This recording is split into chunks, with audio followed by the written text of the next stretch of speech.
Islam and Jainism came in close contact with each other following the Islamic conquest from Central Asia and Persia in the 7th to the 12th centuries, when much of north and central India came under the rule of the Delhi Sultanate, and later the Mughal Empire. The Miyana Rajputs, many of whom were Jains, adopted Islam at the time of Alauddin Khilji.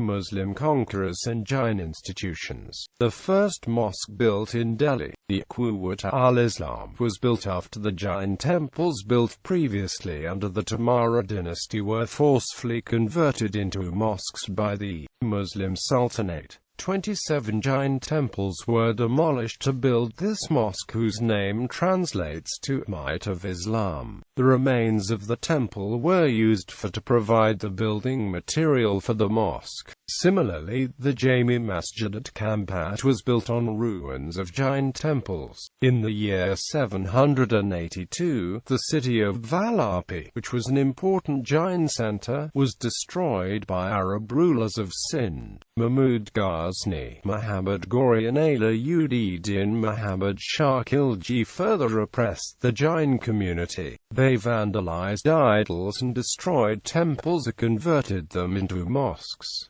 They also burned Jain books and killed many people. Muslims also destroyed many Jain holy sites during the rule in western India. They exerted serious pressure on the Jain community during 13th and 14th century.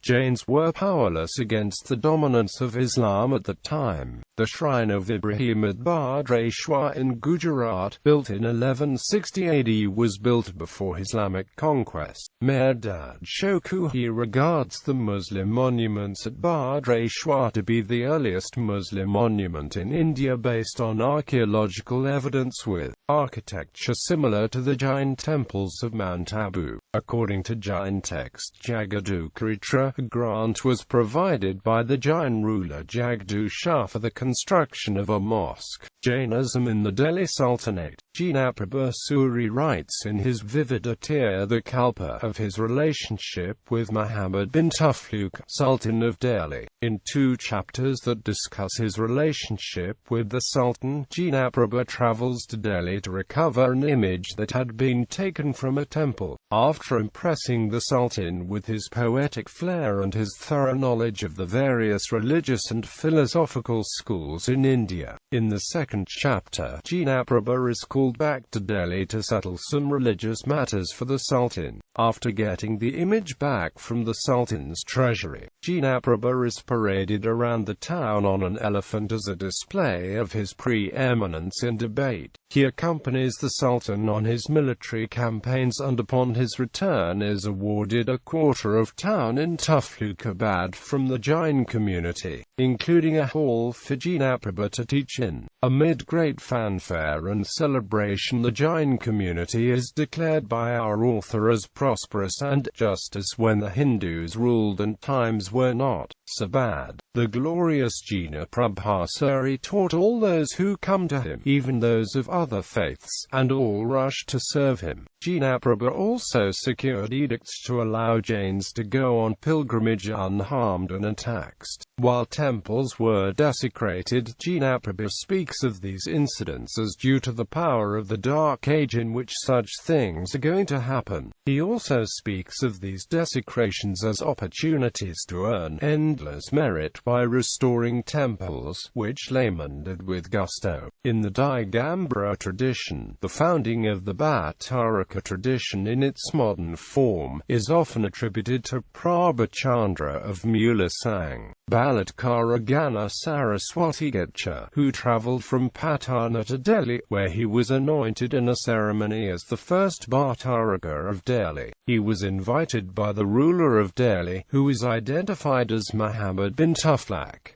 Jainism in the Mughal period. As bankers and financiers, the Jains had significant impact on Muslim rulers, but they rarely were able to enter into a political discourse which was framed in Islamic categories. Some Jain customs and characters that influenced the Mughal court of Akbar have been documented. Akbar honored Vijaya, the leader of the Svetambara Tarpagaka. They persuaded the emperor to forbid the slaughter of animals for 6 months in Gujarat and abolished the confiscation of property of deceased persons, the sujia tax and asulka, and free caged birds and prisoners. Akbar is said to have given up hunting and quit meat eating forever as it had become repulsive. Akbar also declared Amari Gosana, banning the killing of animals during Jain festival of Paryushana and Mahavira Jayanti. He rolled back the jizya from Jain pilgrimage places like Palatana. These farmans were also issued in 1592, 1594 and 1598. Jain monks gained the respect of the Mughal emperors Jahangir and Shah Jahan. Akbar banned animal slaughter near important Jain sites during the Paryushana. In 1645, the Mughal prince Aurangzeb desecrated the Chintamani Parshvanath Jain temple constructed by Shantidas Javeri, after being appointed the governor of Gujarat. According to the French traveller Jean de Thévenot, Aurangzeb caused a cow to be killed in the temple premises, destroyed the noses of all idols in the temple, and then converted the place into a mosque called Quivaval al-Islam. Shantidas complained to Aurangzeb's father Emperor Shah Jahan. In 1648, the emperor issued a firman declaring that the building should be handed over to Shantidas, and a wall should be raised between the mihrabs and the rest of the original temple building. It also declared that the Muslim fakirs housed in the mosque premises should be removed, and the materials carried away from the temple should be restored. As the governor of Gujarat, Shah Jahan's son Murad Baksh granted the village of Palatana to Shantidas Javeri in 1656, which was a major pilgrimage center of Jainism. The Jainism and Buddhism was under stress by resurgent Hinduism when Islam was introduced to Tamil Nadu and Kerala regions of southern India. Some scholars believe that many Jains embraced Islam and they still retain some Jain habits. Similarities. Follower of Jainism must observe abstinence from liquor.